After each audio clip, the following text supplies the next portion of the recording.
week on In This Corner with Russ Anber, one of Canada's best fighters, Eric Lucas, calls it a career. Kronk Gym may be closing down as well. We will talk to Emanuel Steward, who is trying to save the gym. All this and more on In This Corner with Russ Anber. Hi, everybody, and welcome to In This Corner with Russ Anber. I'm Darren Detition, along with the coach. We are glad you tuned in. Don't gloat. No, I'm not gloating. I'm just saying Super That's Bowl. yours. Yeah, that's yours. Go Steelers. But that Go wasn't a Steelers. touchdown, okay? Just so you know, he never crossed the line. Right. They won by 11 points. We got a good show for you, too. We're going to talk to Emanuel Steward in just a moment or two. We begin by celebrating Eric Lucas and his career. You know, in the merciless sport of boxing, there is a great deal of disconnect between most fighters and a world championship. Few get a title shot, let alone win a belt, which is why Eric Lucas, the middleweight from Magog, Quebec, was a rarity. He kept beating opponents until he finally beat the odds, winning a world championship. Although following his most recent bout with Michael Kessler, Lucas has decided his time as a boxer had come to pass, opting to retire. Eric Lucas was born in Magog, Quebec, and began his career more than 15 years ago, in 1991. 48 fights later, with a record of 38-7-3, it was time to say goodbye to boxing. Also time for Lucas to reminisce about when his career began. I thought when I made my debut in 91 with Stéphane Ouellette as my training partner, I said, if I can never be a Canadian champion, I would be happy. After 1 year, I was a Canadian champion, and after 15 years, 48 fights, 8 championship fights, I didn't think, nobody thought I would ever, in 91, accomplish all that, and as a result, I am very proud today. Eric Lucas, brought something that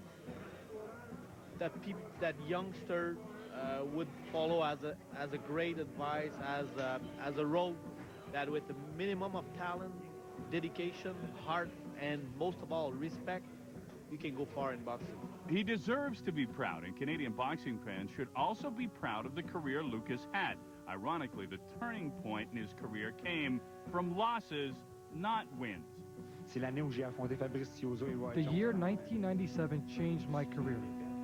That same year I faced Fabrice Tiozzo and Roy Jones Jr. I had 2 defeats in those championship fights, and those 2 defeats gave me the confidence and convinced me that I could become a world champion. That championship finally came in 2001 against Glenn Catley in Montreal. He was able to defend his WBC super middleweight title 3 times before losing to Marcus Byron a split decision 2 years later. After losing earlier this year to Michael Kessler, he knew it was time to retire. As an athlete, I think I had a good career. Happy to retire with what I have accomplished. I am satisfied. Good career. Way better than I could have imagined. All right, Russ. Is there been a more underappreciated champion in this country than Eric Lucas when you consider where he was, what he ended up doing during the course of his career? Well, okay, maybe in the country, you might be right. In Quebec, I wouldn't say so because he likely became one of the greatest draws in Quebec boxing history. But on the whole, you might be right, Dutchie. The country in itself never embraced an Eric Lucas. But there's something I want to bring out, and a lot of people were somber at the press conference, and the point I want to try to make here is this wasn't a mourning of a career. To me, this was a celebration of a career.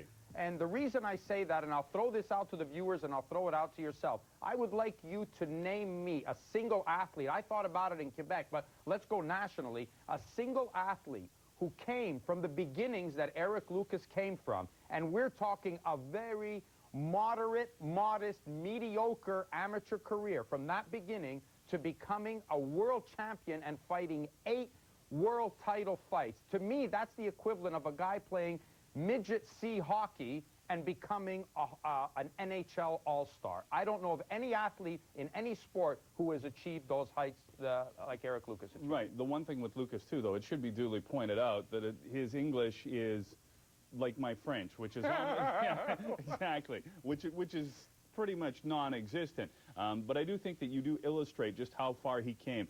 Wasn't blessed with great skills, but he had great determination. You know what? You know what says a lot about a man? When he said he learned as much from his losses as he did from his wins. This guy kept learning, kept working, and really he fashioned his career through hard work. Those were the keys. I think the key fights against Roy Jones and Fabrice Tiozzo, when he stood in there and took those shots on the chin and realized he was in at the time with two of the best fighters in the world. Fabrice Tiozzo is still a champion now.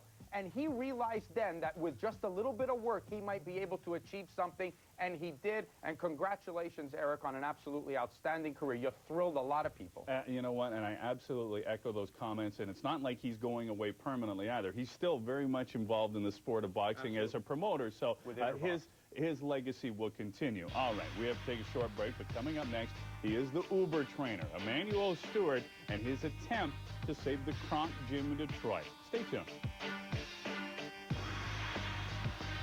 You know, it is to boxing what Augusta is to golf, although the Kronk Gym in Detroit doesn't smell of magnolias, and there's nothing sweet about it. It smells like sweat, like years of hopes and dreams and heartache. There really is nothing soft about the place, yet it is revered. Recently, the city of Detroit elected to shut it down rather than fund it. Now the fight is on to save the Kronk.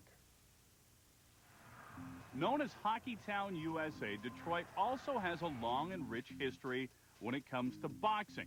Their most famous gym is the Kronk Gym, and famed boxing coach Emanuel Steward. Sadly, Detroit politicians plan to close the Kronk Recreation Center because they can't afford to keep it open. Once, of course, I found out that this was one of the centers that were targeted to be closed, I immediately, of course, got together with Emanuel Steward, and we started talking about ways that we can save the recreation center here.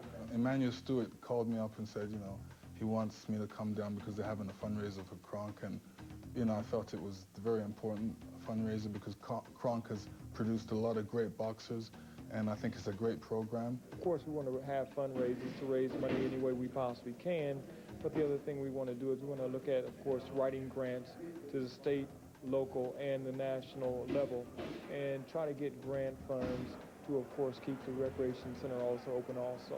With former world champions Hilmer Kenty and Lennox Lewis in Kronk's corner, the first fundraiser was a huge success, selling more than 1,300 tickets at an average cost of more than $1,000.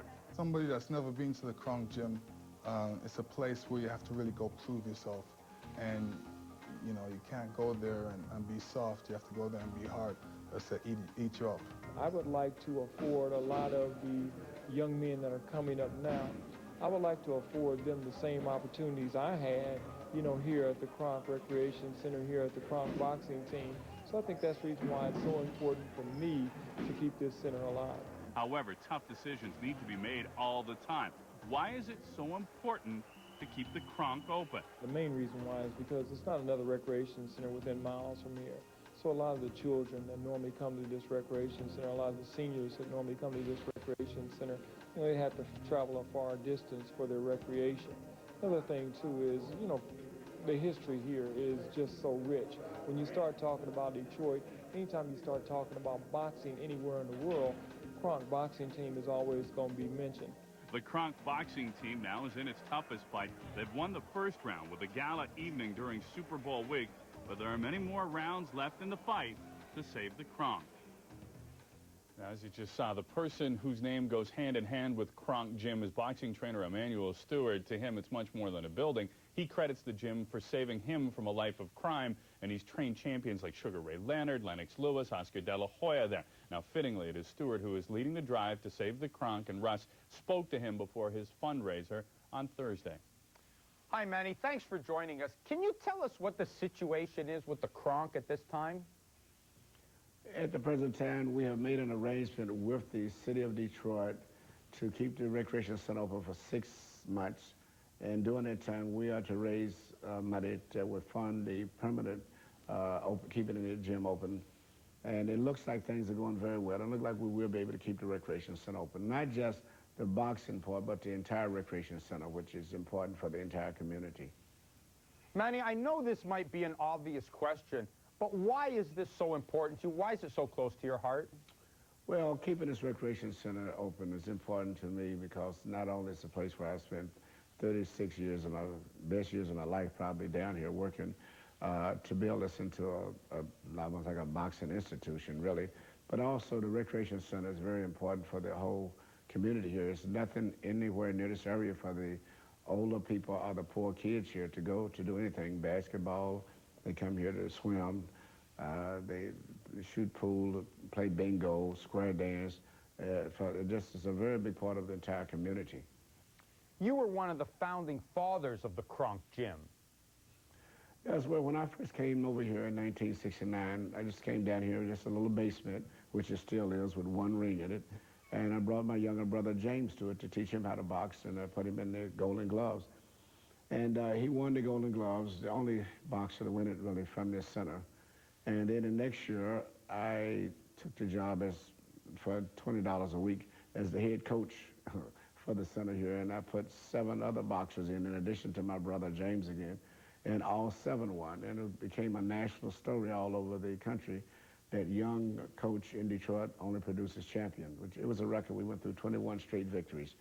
And from that point on, Kronk became a very famous place. And throughout the years, this became the place where a lot of the great fighters have trained here, such as Sugar Ray Leonard, who trained here in '76 in order to make the Olympic team. He prepared here. Naturally, Thomas Hearns, George Foreman has trained down here. Lennox Lewis has been here. We can go on, but so many of the great fighters in the last 20 or 30 years have trained here, including Muhammad Ali. Manny, of all your fighters, which fighter has brought you the most joy? My favorite fighter, believe it or not, to train, probably because naturally I raced him, I would probably say would still have been Thomas Hearns. And then also going in the ring with Thomas Hearns, you know that, regardless of what is going to be the outcome, you know you're going to give the fans a tremendous fight. And so Thomas was still my favorite fighter of all of the fighters I worked with. What was the best fight you've ever been involved with, Manny? Well, I think the second fight with Evander Holyfield and Riddick Bowe, when I trained Evander to beat Riddick Bowe, in the only fight that he did win out of the 3, because it was such a challenge, because Bowe was so much bigger than Evander, had beaten him so, brutally in the first fight. He was a better boxer than Evander, even a better inside fighter than Evander, and he had been more active since Evander had announced his retirement after losing to Bowe. And to train him to come back and beat Riddick Bowe was one of my, I felt, greatest personal victories. And the other victories that I had, which was important to me, was, I don't think any of them bigger than that. Okay, Manny, as we continue looking back, what was one of the most thrilling moments you had in your career as a top-flight pro trainer? Well, my first and natural is nothing will replace the feeling of having Hill McKenty, my first world champion, who no one gave a chance to win. In fact, I don't think he'd ever even fought a 10-round fight. And the headlines the next day in Detroit was, "Who is Hill McKenty?" And actually, he became Detroit's first world champion since Joe Louis. And 6 months later, Thomas Hearns beat Papino Cuevas. And at that stage, we were winning championships so easy that it was said the Kronk Gym in Detroit is cranking out world champions just like the General Motors assembly line is cranking out cars. Manny, what's the difference between boxing today and when the Kronk ruled the roost back in the 80s? Well, boxing has changed a lot now. I mean, just the fact that before a fight, everybody has to have their music. I mean, some of the guys get so involved that if they don't have the right music on, they actually can't even go out. And it's too much show now. It's a different time. And now the computer scoring that they have in amateur boxing, which I totally detest. I mean, they take away, there's no points for jabs, no points for body punching. And you have people that sitting there just trying to push buttons, and if they don't push buttons at the same time, that bothers me more than anything. But I think the fact that a lot of the boxers, particularly the guys who are physically bigger, are going into other sports where they have so much more money to be made quickly just by signing a bonus. And high visibility has hurt a lot in terms of the heavyweights and the larger guys in the boxing right now. But boxing, like everything else, times change, and I've been able to stay adaptable and keep up with the changes and accept it the way it is. Manny, thanks for taking the time and for joining us. And on behalf of trainers everywhere, thanks for proving that champions can be produced from the grassroots up. Good luck in your efforts, my friend. Okay, you're very welcome. Emanuel Steward, I enjoyed the conversation. I wish we could have stretched it out a little longer, but 30 world champions. Now, Thursday night's charity card in Detroit to raise funds to keep the Kronk open turned out to be a resounding success. Motown Legends Casino made a $1.2 million donation, and it basically assures the club's feasibility, right, for at least a couple more years. So that is good news indeed. Coming up next, Jose Luis Castillo returns to the ring. We'll have his highlights and more. You're watching In This Corner with Russ Anber. Eric Morales has exercised his contractual option for a third fight with Manny Pacquiao, most likely to occur in September. Pacquiao, however, will have an interim bout first, probably in the early summer.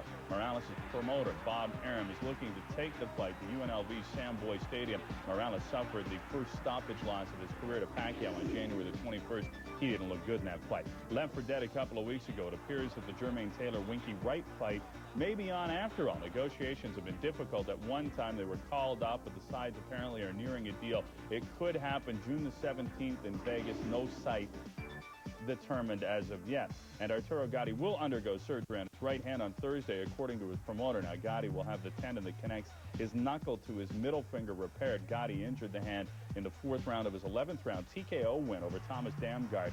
Gatti continued using the hand despite the injury. We've seen that time and time again. When it comes to lose the title shot because of the surgery, You know what? Yeah, well, we'll see what happens with Arturo Gatti and where he progresses, but that right hand has always been a little bit fragile. Speaking of fragile, we did not see the same fighter step into the ring with Manny Pacquiao that we had seen in the past. I'm a huge Eric Morales fan. He wasn't there. Now they're going to fight again for a third time. I suppose there'll be about 8 months between his most recent loss and the trilogy fight. Your thoughts? I just am not sure that this 8-month time period is enough to get him hungry again. And for Eric Morales to be successful, he needs to be hungry, the same way that Pacquiao was hungry for the rematch. Morales was coming off a disappointing loss where he was humiliated against Zahir Rahim, and then the stunning, hurtful loss to Pacquiao. He needs to have to come back hungry if he's going to have any chance against Pacquiao. I hope this isn't just a money grab for him. Well, it certainly looks like this, because following the loss, he said he wanted to take a long vacation. I don't know if 8 months is going to be long enough for him. All right, when we come back, we will talk more about Manny Pacquiao. It is Russ's final flurry. You're watching In This Corner. John, Russ, I would like to hear what you think of going back to 15 rounds. That's from last week, right? Yes, it is from last week, and it's something that you and I have talked about, 15 rounds as opposed to 12. You know what? As much as I'd love to see it, and I even came up with the suggestion that, you know, these super champion stupidities that they have when you have a unified title fight, it should be 15 rounds. But I think when you sit back objectively and look at it for a safety reason, I don't think we're going to see 15-round bouts, although you never know. I mean, things could change. What a marketing ploy. Unified title, 15 rounds. But again, for the safety and the dangers that could occur, you know, it looks like it's staying at 12. You absolutely have to. If you look at any of the classic Canada fights, you watch the last few rounds, the fighters are so fatigued, they can't protect themselves. And fights used to be 20 rounds, and they cut it down. Right, and they used to be 49 or 69. Guys are sucking weight it's crazy. and everything. Jasper Honda wants to know, and this is from Vancouver, what he thought. Manny Pacquiao against Prince Nassim Ahmed. Pacquiao, boom, left hand, left hand, left hand. And now with the way Pacquiao looked against Morales, where he started using the jab and the hook, Pacquiao with 2 hands, forget it. I love Pacquiao in this. And I like Pacquiao anyways. I don't like Prince. Historically, I would have to go with you that one. When you look at Marco Antonio Barrera, what he did against the Prince, what Pacquiao did against Barrera. Yeah, absolutely. How can you not go Pacquiao? And now the people feel much better that you've offered your opinion on it. I know. From Dave Mackey, he wants to know, do you ever see corporate Canada supporting boxing more, the same, or less now than in the past few decades? And why do you believe the reasons for that? Okay, now I don't want to get anybody upset here, and I don't want to necessarily look at this on a nationalistic scale, but let's not forget something. This is the country that let the Olympic super heavyweight gold medalist get away in 1988 in Lennox Lewis. We lost a guy who went on to earn over $250 million. We let him get away. He was in this country for over a year after the games were over, and nobody signed him. What makes you think somebody's going to come on now? But if we break it down a little bit regionally, I think in terms of corporate support, and you can just look at what's gone on in Quebec with television, the media, and sponsorship. They held over 30 professional fight cards there last year. You know, I think the support there has been good. The other provinces, primarily necessarily Ontario has to do that. Right. Well, I'm glad that you brought up Quebec. By the way, we're going to have Lennox Lewis on this show within the next couple of weeks. Good But job. I'm glad you brought up Quebec because the next question is it comes from Yvonne Morency from Woodbridge, Ontario. All the activity in the province of Quebec, why so? Not the rest of the country. Hey, because you've got a commission that's ready to work with you. You've got 2 rival promotional groups in Gym and Interbox that are putting on big cards, and that's why it's working. It's successful. The media supports it. Okay. Was Clyde Gray Canada's best welterweight? Wow, that's a great question. You know what? That's a toss-up. I mean, Davey Hilton was always looked upon as potentially the best, but Clyde Gray, certainly statistically, 3 world title fights. That's a good question. Oh, we didn't get the last one in, but we'll get to Peter Blotsky's question on the next show.